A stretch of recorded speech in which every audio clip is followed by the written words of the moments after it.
Hello everyone, welcome back to my channel. इस video में हम करेंगे क्लास 12th फिजिक्स का चैप्टर इलेक्ट्रोमैग्नेटिक इंडक्शन। इसकी सारी थ्योरी को रिवाइज करेंगे without wasting time. Let's get started with introduction. Electricity और मैग्नेटिज्म, इनको बहुत ज़्यादा अलग अलग समझा जाता था पहले, बट जब एस्टेड और एम्पियर ने अपने एक्सपेरिमेंट्स करे तो उनको पता चला कि जो करंट है वो मैग्नेटिक फील्ड को प्रोड्यूस कर रहा है। ये हम पहले भी पढ़ चुके हैं, ठीक है। इस चैप्टर में हम क्या पढ़ेंगे कि फराडे और जोसेफ हेनरी ने ये प्रूव किया कि अगर हम मैग्नेटिक फील्ड को चेंज करें तो उससे करंट भी इंड्यूस हो सकता है। तो आप समझ रहे हो मैग्नेटिक फील्ड और करंट दोनों कितने रिलेटेड है आपस में।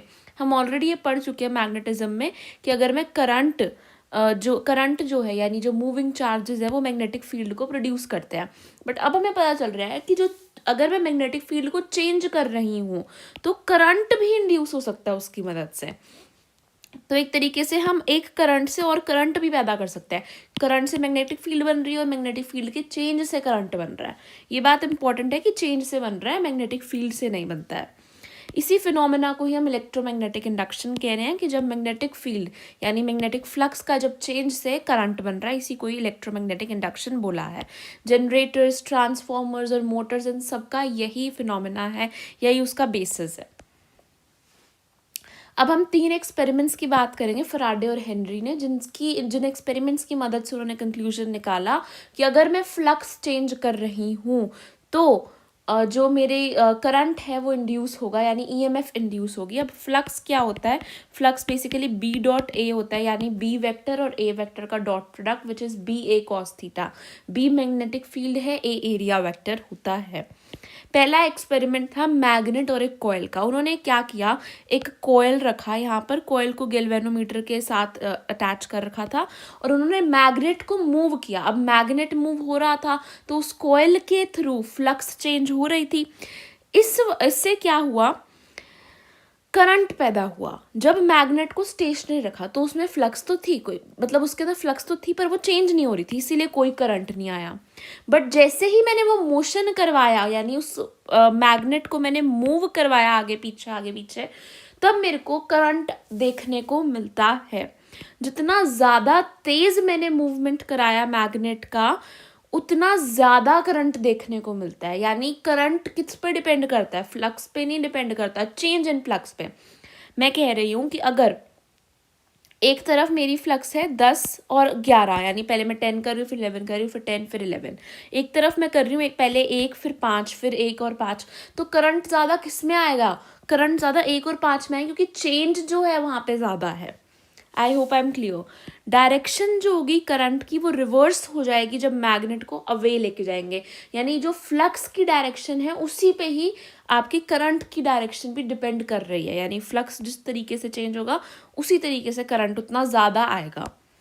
सेकेंड एक्सपेरिमेंट में उन्होंने क्या, उन्होंने 2 कॉइल्स लिए। एक कॉइल को तो उन्होंने बैटरी में कनेक्ट कर दिया, यानी एक कॉइल में तो करंट फ्लो कर रहा था, दूसरे कॉइल में नहीं कर रहा था। दूसरे कॉइल को रखा और जिसमें मूव कर रहा था करंट, उस वाले कॉइल को आगे पीछे मूव करा। उससे क्या हुआ,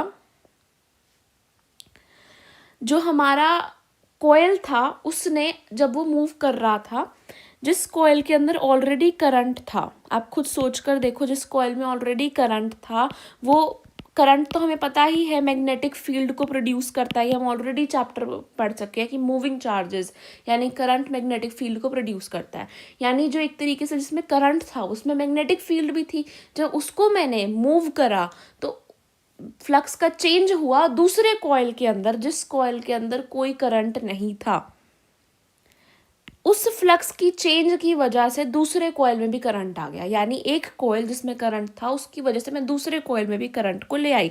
रिलेटिव मोशन जब कराया एक करंट कैरिंग कॉइल के अंदर और एक टेस्ट कॉइल में, उसी से ही टेस्ट कॉइल में करंट आ गया। तीसरे में मैंने क्या किया, तीसरे में तो मैंने दोनों को ही मूव नहीं किया, यानी मैंने दोनों कॉइल्स ही एज इट इज रख दिए। एक कॉइल के अंदर मेरा करंट चल रहा था, एक के अंदर नहीं चल रहा था। अब इसमें फ्लक्स तो जा रही थी बट मैग्नेटिक फ्लक्स चेंज नहीं हो रही थी, इसलिए कोई करंट नहीं आया। बट फिर मैंने क्या किया, मेरे पहले कॉइल जिसके अंदर करंट था उसके अंदर मैंने करंट को ऑन ऑफ किया, यानी ऑन ऑफ। उससे क्या हो रहा था, मेरा जो फ्लक्स थी बार बार चेंज हो रही थी, एक बार जीरो फिर ज़्यादा, फिर जीरो फिर ज़्यादा फ्लक्स चेंज हो रही थी। तो दूसरे कॉइल के अंदर भी करंट इंड्यूस हो गया क्योंकि फ्लक्स उसके थ्रू जो थी वो चेंज हो रही थी। कंक्लूजन क्या निकलता है कि अगर मैग्नेटिक फील्ड के अंदर चेंज होता है, यानी अगर मैग्नेटिक फ्लक्स में जो चेंज होगा तो ईएमएफ के अंदर ईएमएफ जो होगी वो इंड्यूस हो जाएगी। I hope I am clear. Magnetic flux की बात करें, मैग्नेटिक फ्लक्स होता क्या है, B dot A B A cos theta. यानी कि अगर मुझे ईएमएफ इंड्यूस करनी है तो या तो मैं मैग्नेटिक फील्ड को चेंज कर दूं या मैं एरिया को चेंज कर दूं, यानी जिस एरिया में से आ रही है उस एरिया को कम ज़्यादा कर दूं, या फिर मैं उनके बीच का एंगल चेंज कर दूं, जो बी और ए के बीच का एंगल है थीटा को चेंज कर दूं। इन सब की वजह से मेरा फ्लक्स चेंज होगा। फ्लक्स चेंज होगा तो मेरी करंट इंड्यूस ज़रूर होएगा, ईएमएफ इंड्यूस ज़रूर होएगी। ठीक है, यही सारी बातें यहाँ पर लिखी हुई हैं। इसका फ्लक्स का ऐसा यूनिट होता है वेबर, और इसका नेचर यानी फ्लक्स जो है, मैग्नेटिक फ्लक्स एक स्केलर क्वांटिटी है जिसका ऐसा यूनिट वेबर होता है। अब फराडे के लो की बात करते हैं तो फराडे ने यही लो बताया, पहला लो तो कि अगर मैग्नेटिक फ्लक्स चेंज होगी तो उससे ईएमएफ इंड्यूस्ड होगी। दूसरे लो में उन्होंने ये बताया कि वो इंड्यूस्ड ईएमएफ कितनी होगी। इंड्यूस्ड ईएमएफ डायरेक्टली प्रोपोर्शनल होगी to the rate of change in magnetic flux, यानी कितनी चेंज हो रही है मेरी मैग्नेटिक फ्लक्स उस पर तो डिपेंड करेगा ही, और कितनी तेजी से चेंज हो रही है उस पर भी डिपेंड करेगा। यानी कि मेरी ईएमएफ उतनी ज़्यादा इंड्यूस होगी जितना ज़्यादा जल्दी जल्दी फ्लक्स चेंज होगी। इसको हमने लिखना चाहें तो ईएमएफ को यहाँ पर लिखा है minus D phi by D T. D phi यानी कितनी फ्लक्स चेंज हो रही है कितने टाइम के अंदर, जितनी ज़्यादा फ्लक्स चेंज होगी थोड़े से टाइम के अंदर उतनी ज़्यादा ईएमएफ प्रोड्यूस होगी। अगर एन टर्न्स हैं तो minus N D phi by D T आ जाएगा। माइनस यहाँ पे डायरेक्शन को सिंबलाइज कर रहा है, ई आपके पास minus N D phi by D T आ जाता है। ठीक है, ये बात याद रखनी है। एन टर्न्स दिए होंगे क्वेश्चन में तो एन से मल्टीप्लाई कर दो, ईएमएफ को नहीं गिवन है तो simply minus D phi by D T आ जाएगा। अब यहाँ पे माइनस क्यों आ रहा है ना, इसको भी मैं और अच्छे से एक्सप्लेन करूँगी, अभी ध्यान से सुनना। Ways to change the flux, अब अगर मुझे फ्लक्स को चेंज करना है, मैं ऑलरेडी बता चुकी हूँ, तो मैं बी को चेंज कर दूंगी, मैग्नेटिक फील्ड को या एरिया को, या ओरिएंटेशन बदल दूंगी, थीटा बदल दूंगी, या रिलेटिव मोशन कराऊंगी। रिलेटिव मोशन से यही सब कुछ चेंज हो रहा है। नेक्स्ट बात करते हैं अब Lenz law and conservation of energy. Lenz law क्या कहता है, ये जो करंट पैदा हो रहा है, ये जो ईएमएफ पैदा हो रही है, ये जो करंट पैदा हो रहा है, ये करंट और ईएमएफ जो पैदा हो रहे हैं ये उसी को अपोज कर रहे हैं जिससे ये पैदा हुए हैं। क्या कहना चाह रही हूँ कि करंट जो पैदा हो रहा है वो किस वजह से पैदा हुआ, फ्लक्स चेंज हो रही है इस वजह से पैदा हुआ ना। अब जब ये करंट पैदा होएगा ना, ये क्या करेगा, उसी फ्लक्स को जाके अपोज करेगा, यानी उस चेंज इन फ्लक्स को अपोज करेगा, यानी ये नहीं चाहता कि फ्लक्स चेंज हो। आप समझ रहे हो, इसी से हमारी कंजर्वेशन ऑफ एनर्जी को भी प्रूव यानी कंजर्वेशन ऑफ एनर्जी को ओबे कर रहा है बेसिकली ये रूल। लेंजेस लॉ क्या कह रहा है कि इंड्यूस्ड करंट जो है वो ऐसी डायरेक्शन में फ्लो करेगा कि जो मैग्नेटिक फ्लक्स ने उसको पैदा किया ना, चेंज इन मैग्नेटिक फ्लक्स में, उसी को ही अपोज करेगा जिसकी वजह से वो पैदा हुआ है। इसका सिग्निफिकेंस क्या है, इससे हमें ये बेसिकली ये एक्सप्लेन कर रहा है कि यहाँ पे माइनस साइन क्यों आया, कि जो ईएमएफ प्रोड्यूस हो रही है वो इस चेंज इन फ्लक्स को अपोज कर रही है, उसके ऑपोजिट डायरेक्शन में जाएगी, है ना। इसका सिग्निफिकेंस एक तो सबसे इंपॉर्टेंट यही था, और ऊपर से ये law of conservation of energy को भी ओबे कर रहा है, और परपेचुअल मोशन मशीन को भी प्रिवेंट कर रहा है। मैं आपको अभी बताती हूँ इसका मतलब भी। फिजिकल मीनिंग अगर हम देखें तो opposes the motion of magnet और चेंज इन करंट, यानी कि जो फ्लक्स ने जिसको इसने जिस flux rate of change in flux ने इसे पैदा किया उसी को ये अपोज कर रहा है। यहाँ पे आपका मैकेनिकल वर्क इलेक्ट्रिकल एनर्जी में कन्वर्ट हुआ, यानी आपने जो मैकेनिकली चेंज कर रहे थे आप फ्लक्स को, उससे इलेक्ट्रिकल एनर्जी पैदा हुई एंड देन उससे हीट भी निकली। अब मैं आपको यहाँ पे करके दिखाती हूँ, क्वेश्चंस में बड़ा काम भी आएगा। अगर आपकी फ्लक्स बाहर की डायरेक्शन, ये बाहर की डायरेक्शन का होता है ना, अगर आपकी फ्लक्स बाहर की डायरेक्शन में बढ़ रही होगी तो जो हमारा करंट आएगा ना वो इस तरीके से आएगा। अब देखो, जब करंट पैदा होता है तो करंट की वजह से एक और फ्लक्स भी पैदा होती है ना, तो वो मैग्नेटिक फील्ड बेसिकली इसको अपोज करेगी, यानी करंट ऐसे पैदा होगा कि वो अंदर की डायरेक्शन के अंदर फील्ड लगाएगा, ताकि जो बाहर की डायरेक्शन में बढ़ रही थी ना तो वो उसको कम करने के लिए अंदर की डायरेक्शन में लगाएगा। अंदर की डायरेक्शन में यानी कि क्लॉकवाइज, अंदर मतलब क्लॉकवाइज, यानी करंट जो है ना वो क्लॉकवाइज पैदा होगा और क्लॉकवाइज करंट के लिए अंदर की डायरेक्शन आएगी, जिसकी वजह से वो फ्लक्स को अपोज करेगा। ऐसे ही अगर मेरी फ्लक्स बाहर की डायरेक्शन के अंदर कम हो रही होगी, अब कम हो रही है उसकी वजह से वो पैदा हुआ ना, तो अब वो उसको कम नहीं होने देगा, तो अब ये भी ऐसा करंट पैदा करेगा कि बाहर की तरफ ही आए उसकी फील्ड। बाहर की तरफ जब फील्ड आती है तो एंटी क्लॉकवाइज आता है। Simply write hand thumb rule से आप डायरेक्शंस निकाल सकते हो। फिर अगर मेरी फ्लक्स अंदर की डायरेक्शन में बढ़ रही होगी तो जो मेरा करंट पैदा होगा वो ऐसा चाहेगा कि बाहर की डायरेक्शन के अंदर फील्ड लगे, क्योंकि अंदर वाली बढ़ने की कम हो जाए वो, यानी कि अगेन एंटी क्लॉकवाइज करंट पैदा होगा। अगर मेरी फ्लक्स अंदर की डायरेक्शन में कम हो रही होगी तो फिर वो चाहेगा कि अंदर की डायरेक्शन में ही लगे। आई होप आप लोग समझ रहे होगे, यानी क्लॉकवाइज करंट जो है वो आएगा। ठीक है, ये सारी बातें बहुत इंपॉर्टेंट थी जो मैंने यहाँ पर लिखी हैं। अब हम आगे बढ़ते हैं, मोशनल इलेक्ट्रोमोटिव फोर्स। ये भी इम्पॉर्टेंट है, इस पे काफ़ी न्यूमेरिकल्स बन जाते हैं इलेक्ट्रोमोटिव फोर्स के ऊपर। यानी कि जो कंडक्टर जब मूव करता है मैग्नेटिक फील्ड में तो ईएमएफ आती है। जब कंडक्टर मूव करेगा मैग्नेटिक फील्ड में तो ईएमएफ इंड्यूस होगी। अब ये ईएमएफ का क्या फॉर्मूला है यहाँ पर देखेंगे।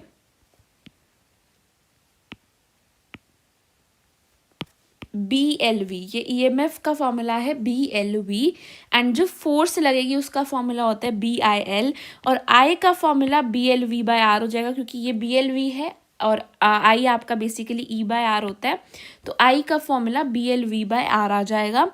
पावर का फॉर्मूला आपका B²L²V²/R आएगा। फोर्स को मैं अगर यहाँ पे I की वैल्यू पुट कर दूँ तो B²L²V/R आ जाएगी।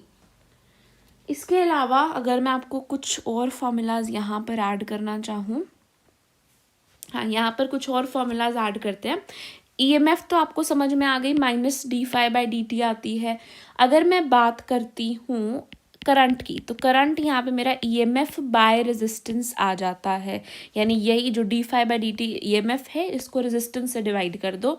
अगर मैं चार्ज के चेंज की बात करूँ, कितना चार्ज है डेल्टा क्यू, तो वो हो जाता है डेल्टा फाई, यानी फ्लक्स कितनी चेंज हो रही है डिवाइडेड बाय रेजिस्टेंस, यानी जो चार्ज कितना आएगा, करंट नहीं मैं बात कर रही हूँ, मैं बात कर रही हूँ चार्ज कितना आएगा, जो इंड्यूस्ड चार्ज होगा बेसिकली, वो चार्ज टाइम पे rate of change of flux पर डिपेंड नहीं करता, सिर्फ चेंज ऑफ फ्लक्स पर डिपेंड करता है, कितनी तेजी पे हो रहा है उस पर डिपेंड नहीं करता।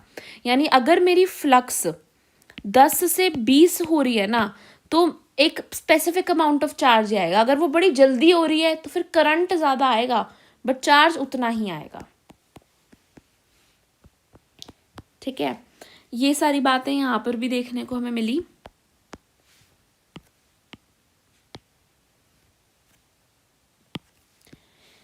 इसके बाद हम बात करते हैं आगे,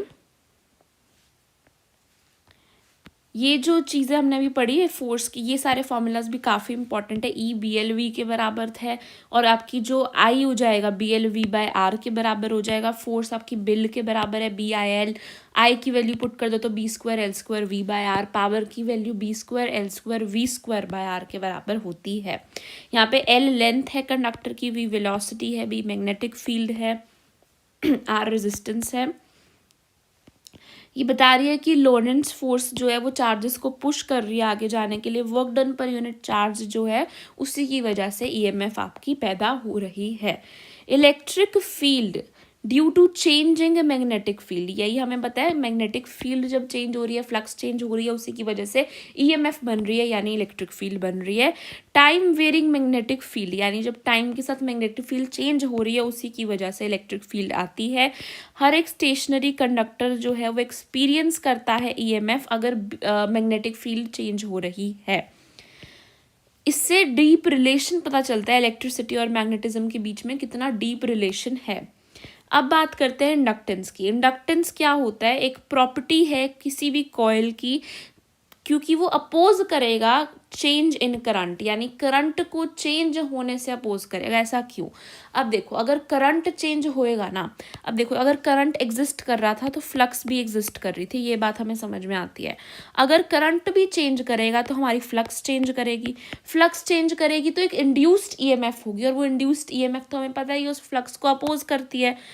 तो ये एक कॉइल की प्रॉपर्टी होती है कि वो अपना करंट को चेंज होने ही नहीं देती, वो चाहती ही नहीं उसका करंट चेंज हो, क्योंकि उसे पता है अगर करंट चेंज होगा तो उसी को ही इंड्यूस्ड ईएमएफ को ऑपोजिट डायरेक्शन में लगाकर उसको वापस से नॉर्मल करना पड़ेगा। यही इंडक्टेंस है, यानी किसी भी कॉइल की प्रॉपर्टी कि वो अपना करंट को चेंज नहीं करने देना चाहती है। फ्लक्स की लिंकेज की बात करें कि जो एन फाई है वो डायरेक्टली प्रोपोर्शनल है आई के, यानी कि जितना ज़्यादा फ्लक्स के अंदर चेंज होगा उतना ज़्यादा करंट प्रोड्यूस होगा। ये बात क्लियर है। अब पहले बात करते हैं म्यूचुअल इंडक्टेंस की, फिर बात करेंगे हम सेल्फ इंडक्टेंस की। म्यूचुअल इंडक्टेंस क्या है कि अगर एक कॉइल के अंदर करंट का चेंज होगा तो दूसरे कॉइल जो उसके साथ में पड़ा है उसके अंदर ईएमएफ प्रोड्यूस होगी। ऐसा क्यों? एक कॉइल में जब करंट चेंज होगा तो उसकी फ्लक्स चेंज होगी, यानी बाहर जो दूसरा कॉइल है उसके अंदर फ्लक्स चेंज होगी, यानी उसके अंदर इंड्यूस्ड ईएमएफ पैदा होएगी। अब वो ईएमएफ कितनी पैदा होएगी? वो बराबर होता है माइनस एम। एम यहाँ पे म्यूचुअल इंडक्टेंस का कांस्टेंट है, into D I by D T. अब यहाँ पे आई कौन सा आएगा? 2 का आएगा, यानी अगर मैं निकालना चाहती हूँ मेरे फर्स्ट कॉइल में कितनी ईएमएफ बन रही है, तो वो किसकी वजह से बन रही है? क्योंकि सेकंड में मेरा करंट चेंज हुआ ना, तो सेकंड वाली कॉइल में कितना करंट चेंज हुआ कितने टाइम में, उसी से ही ईएमएफ आ रही है ना, तो minus M D I by D T आएगा। आई पर 2 वाला आएगा अगर ईएमएफ 1 वाली है, ईएमएफ 2 वाली होती तो आई आपका 1 वाला आता। एम यहाँ पर म्यूचुअल इंडक्टेंस का कांस्टेंट है, कोफिशिएंट है बेसिकली, और माइनस इंडिकेट कर रहा है कि वो करंट जो पैदा होगा वो अपोज करेगा। अच्छा, अब जो म्यूचुअल इंडक्टेंस, ये बेसिकली कौन सी म्यूचुअल इंडक्टेंस है? जो कि 1 पे लग रही है 2 की वजह से, है ना। जो 1 पे 2 की वजह से लग रही है, ये जो 2 पे 1 की वजह से लग रही है, वो दोनों का इक्वल होता है, इसीलिए हम एम को ही यूज़ कर लेते हैं। ज्योमेट्री पे डिपेंड करता है किस तरीके से पढ़े, उन पे सेपरेशन पे डिपेंड करता है, ओरिएंटेशन पे डिपेंड करता है, मीडियम पे डिपेंड करता है। हर मीडियम का अपना अपना म्यूचुअल इंडक्टेंस का कोफिशिएंट होगा। अगर बात करूं, 2 कोएक्सियल सोलेनॉइड्स अगर पड़े हैं उनकी म्यूचुअल इंडक्टेंस क्या होगी? वो बराबर होगी mu naught N1 N2 AL।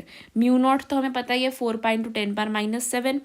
N1 N2, N1 basically number of coils per unit length है एक कॉइल के, देन दूसरी कॉइल के N2 के। ए आपका एरिया हो जाता है πr², एंड लेंथ आपकी लेंथ है बेसिकली उसकी सोलेनॉइड की। फिर बात करते हैं सेल्फ इंडक्टेंस की। सेल्फ इंडक्टेंस बेसिकली क्या बताता है कि जब एक कॉइल के अंदर करंट चेंज होगा उसकी वजह से फ्लक्स चेंज होगी, उसकी वजह से उसके अंदर भी एक ईएमएफ इंड्यूस होगा। तो जब एक कॉइल में करंट चेंज होगा तो उसके अंदर ईएमएफ इंड्यूस होगी, यही ये बता रहा है। तो ईएमएफ किसके बराबर होगी? कितना करंट चेंज हुआ, D I by D T. यहाँ पे भी एक कांस्टेंट आएगा -L, जो कि सेल्फ इंडक्टेंस का कोफिशिएंट है। इलेक्ट्रिकल इनर्शिया की तरह एक्ट कर रहा है, यानी एक ग्रोथ और डिके को अपोज कर रहा है, यानी करंट को जो चेंज है करंट का उसको अपोज कर रहा है बेसिकली। अगर लॉन्ग सोलेनॉइड की सेल्फ इंडक्टेंस निकालनी है तो वही म्यू नॉट N² AL आ जाएगा। वहाँ पे N1 N2 आया, यहाँ पे N² आ जाएगा क्योंकि यहाँ पे एक ही है ना, तो mu naught N1 N² AL आ जाएगा। ए आपका πr² है, एन आपका अगेन N/L है, capital N number of turns per unit length length आ जाएगा। अगर मैंने इसके अंदर कुछ और कोर डाली है तो आपको पता ही है, जैसे फोर्स के अंदर म्यू आर से डिवाइड हो जाता था, वैसे यहाँ पे लेंथ कह रही हूँ, आई एम सो सॉरी, जो आपकी सेल्फ इंडक्टेंस का फॉर्मूला है उसके अंदर एक म्यू आर टर्म भी ऐड हो जाएगी, रिलेटिव परमिएबिलिटी ऐड हो जाएगी अगर मैंने कोई कोर ऐड करी है, या आप कह लो म्यू आर म्यू नॉट की जगह म्यू एम आ जाएगा। बेसिकली म्यू एम किसके बराबर है, mu R into mu naught के बराबर ही होता है। लास्ट के कुछ फॉर्मूलाज देखते हैं इस टॉपिक के। एनर्जी स्टोर्ड इन इंडक्टर, एक इंडक्टर में कितनी एनर्जी होती है, हाफ एल आई स्क्वायर के बराबर होती है। एनर्जी डेंसिटी का फॉर्मूला B²/2 म्यू नॉट होता है। सबसे इंपॉर्टेंट फॉर्मूला जो कि है म्यूचुअल इंडक्टेंस और सेल्फ इंडक्टेंस का आपस में रिलेशन, म्यूचुअल इंडक्टेंस बराबर होती है K इंटू √L1L2। जब मान लो मैं दो कोयल्स का निकाल रही हूँ तो उनकी एक ही म्यूचुअल इंडक्टेंस होगी, L1N2 तो उनका डिफरेंट होगा, √L1N2 और K आपका कपलिंग फैक्टर होता है, इसकी वैल्यू 0 से 1 के बीच में होती है। आई होप आई एम क्लियर यहाँ तक, ठीक है। मैग्नेटिक एनर्जी जो है वो एनालोगस है बिल्कुल काइनेटिक एनर्जी के, जिससे काइनेटिक एनर्जी ½ mv² होती है।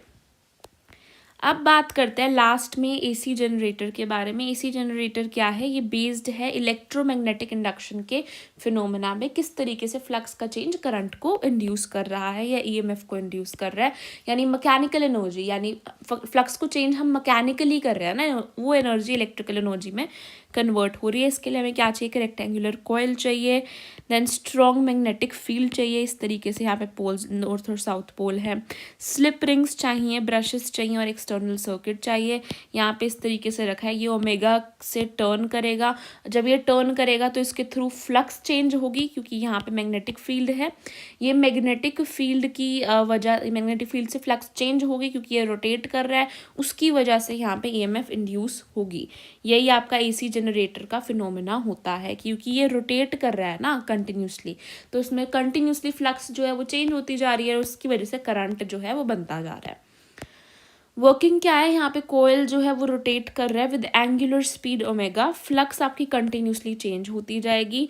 इंड्यूस्ड ईएमएफ, ये फॉर्मूलाज इंपॉर्टेंट है, ई आपका आ जाएगा NBA omega sine omega T के बराबर, जिसको हम कह देते हैं E0 sine omega T. E0 यहाँ पे आपका NBA ओमेगा आ जाता है। E0 आपका मैक्सिमम इंड्यूस्ड ईएमएफ है जितनी आ सकती है, और ये कब होगा, जब आपकी ओमेगा टी की वैल्यू π/2 आ जाएगी।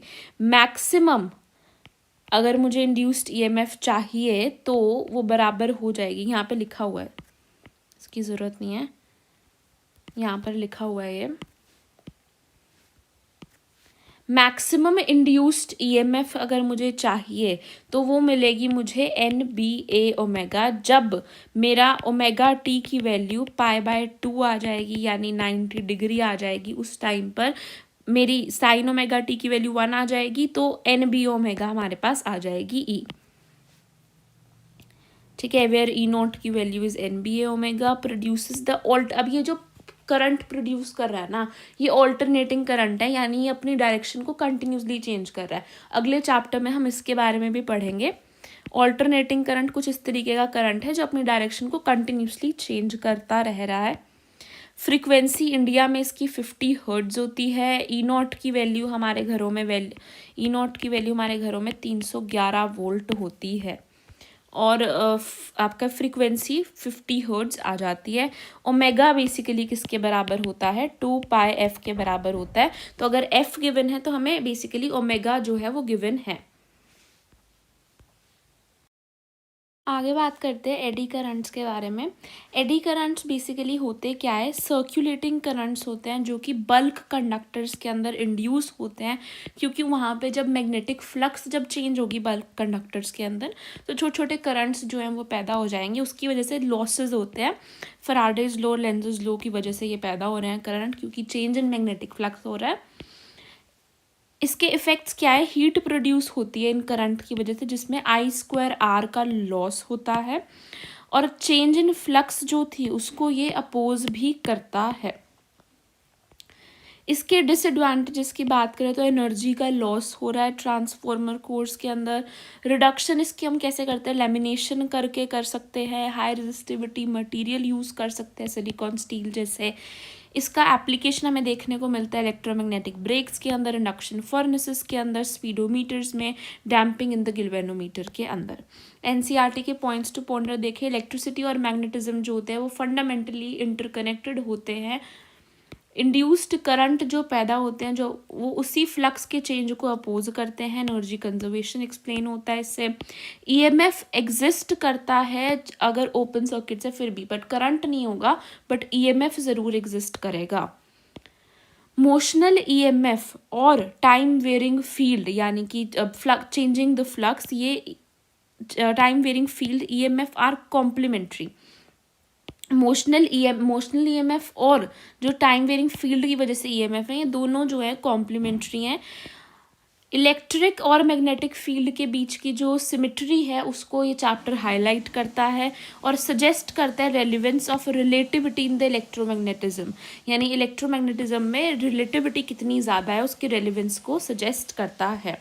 एक बार सारे फॉर्मूलाज को इस चैप्टर के रिवाइज कर लेते हैं। सबसे पहले इस चैप्टर में हमने पढ़ा कि अगर मैग्नेटिक फील्ड चेंज होती है तो करंट इंड्यूस होगा। जितनी ज़्यादा जल्दी होगी मैग्नेटिक फील्ड चेंज उतनी ज़्यादा करंट पैदा होगा। अगर हम डायरेक्शन ऑफ द करंट को रिवर्स कर दें, डायरेक्शन ऑफ करंट जो है वो रिवर्स हो जाती है अगर मैग्नेट को हम ऑपोजिट डायरेक्शन के अंदर पुल कर रहे हैं, यानी ऑपोजिट डायरेक्शन के अंदर फ्लक्स जो है वो चेंज हो रही है, मैग्नेटिक फील्ड ऑपोजिट डायरेक्शन में जब जा रही है। ये 3 एक्सपेरिमेंट्स से हमने देखा किस तरीके से करंट की वजह से मैग्नेटिक फ्लक्स आई और उसकी वजह से और करंट जो है ईएमएफ इंड्यूस हुई। मैग्नेटिक फ्लक्स क्या होती है, बी डॉट ए होती है, B A cos theta. Induced EMF जो होती है वो किसके प्रोपोर्शनल है, कितनी ज़्यादा जल्दी मैग्नेटिक फ्लक्स चेंज हो रही है, यानी ई की value minus D phi by D T होती है। अगर एन टर्न्स गिवन है तो minus N D phi by D T होती है। आई की वैल्यू ई बाय आर होती है। डेल्टा क्यू की value delta phi by R होती है, यानी फ्लक्स कितनी चेंज हो रही है बाय रेजिस्टेंस। अगर मुझे फ्लक्स को बदलना है तो मैं मैग्नेटिक फील्ड बदल सकती हूँ, एरिया बदल सकती हूँ, ओरिएंटेशन बदल सकती हूँ, उनके बीच में रिलेटिव मोशन करवा सकती हूँ। जो करंट इंड्यूस होता है चेंज इन मैग्नेटिक फ्लक्स की वजह से वो उसी मैग्नेटिक फ्लक्स को अपोज करने की कोशिश करता है, यानी जो करंट बनता है वो करंट भी तो मैग्नेटिक फील्ड को प्रोड्यूस करता है, वो मैग्नेटिक फील्ड जिस वजह से वो करंट बना उसको अपोज करती है। इसी से नेगेटिव साइन एक्सप्लेन होता है फैराडेज लॉ में, E is equal to minus D phi by D T क्यों था। अगर मेरी फ्लक्स बाहर की डायरेक्शन में बढ़ रही है तो फिर अंदर की डायरेक्शन में जो करंट है वो इस तरीके से बनेगा कि उसकी मैग्नेटिक फील्ड अंदर की डायरेक्शन में बने, यानी कि क्लॉकवाइज करंट आएगा। अगर मेरी फ्लक्स बाहर की डायरेक्शन में कम हो रही है तो एंटी क्लॉकवाइज, अगर अंदर की डायरेक्शन में बढ़ रही है तो भी एंटी क्लॉकवाइज, अगर अंदर की डायरेक्शन में कम हो रही है तो फिर वो क्लॉकवाइज करंट आएगा, यानी ऐसी फील्ड प्रोड्यूस करेगा जो कि उस अंदर को प्रमोट करे ताकि ये वाला कंपनसेट हो जाए। मोशन को अपोज करता है मैग्नेट के चेंज इन करंट। अगर हम बात करें मोशन इलेक्ट्रोमोटिव फोर्स की तो ई आपका बी एल वी के बराबर होता है, आई आपका B L V by R हो जाता है, फोर्स बिल के बराबर है बी आई एल। अगर आई की वैल्यू पुट करें तो B square L square V by R आती है, पावर की value B square L square V square by R होती है। Time varying magnetic field electric field को प्रोड्यूस कर रहा है। इंडक्टेंस क्या होती है, बेसिकली कॉइल की प्रॉपर्टी जिसकी वजह से वो अपना खुद का करंट का चेंज को अपोज करता है, क्योंकि वो करंट चेंज होगा तो मैग्नेटिक फ्लक्स चेंज होगी, उसकी वजह से एक और इंड्यूस्ड ईएमएफ होगी जो कि अगैन अपोज करेगी लेंज़ेस लॉ के अकॉर्डिंग। म्यूचुअल इंडक्टेंस की बात करें तो ईएमएफ बराबर हो जाती है minus M D I two by D T, यानी ईएमएफ एक कॉइल के अंदर कितनी है वो दूसरे के अंदर कितना करंट है उस पर डिपेंड करती है। लॉन्ग सोलेनॉइड के लिए, 2 कोएक्सियल सोलेनॉइड्स के लिए एम आ जाता है mu naught N one N two A L, A यहाँ पे पाई आर स्क्वायर है। एन वन एन टू की बात करें, एन वन की value N number of coils per unit length हो जाएगा।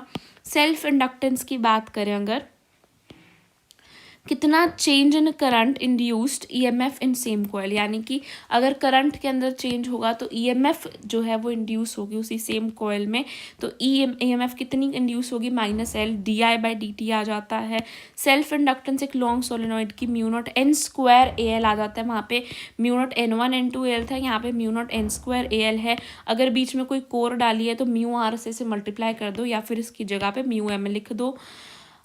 यहाँ पे भी n की value number of turns per unit length है, a πr² है। Energy stored in an inductor is equal to 1/2 Li², u is equal to 1/2 Li²। Energy density हो जाती है b²/2 μ0 के बराबर। m की वैल्यू यानी कि म्यूचुअल इंडक्टेंस की value coupling factor into √L1 L2 आ जाती है। कपलिंग फैक्टर 0 से 1 के बीच में लाई करता है। एसी जनरेटर की बात करें तो ये इलेक्ट्रोमैग्नेटिक इंडक्शन के फिनोमेना पे ही बेस्ड होता है। ये जब रोटेट करता है तो फ्लक्स कंटिन्यूसली चेंज हो रही है, जिसकी वजह से एक ईएमएफ इंड्यूस होती है, करंट पैदा होता है। इंड्यूस्ड ईएमएफ का formula NBA omega sine omega T होता है, जहाँ पे इसको E0 साइन ओमेगा टी भी लिखते हैं। E0 की वैल्यू NBA ओमेगा है। अगर मुझे मैक्सिमम ईएमएफ देखनी है तो वो NBA ओमेगा आएगी। जब ओमेगा टी की वैल्यू π/2 या 90 डिग्री होगी तो साइन ओमेगा टी 1 हो जाएगा। ओमेगा जो होता है वो 2πf के बराबर होता है। हमारे घरों में जो फ्रीक्वेंसी आ रही है वो 50 हर्ट्ज है, या फिर मैं बोलूँ E0 मेरी 311 वोल्ट है। ऑल्टरनेटिंग करंट जो है एसी जनरेटर पैदा करता है। एडी करंट्स की बात करें तो ये सर्कुलेटिंग करंट्स हैं जो कि बल्क कंडक्टर्स में पैदा हो रहे हैं, क्योंकि उनके अंदर मैग्नेटिक फ्लक्स चेंज हो रही है। इससे लॉस होता है हीट का, I² R लॉस होता है। That's it, thank you for watching.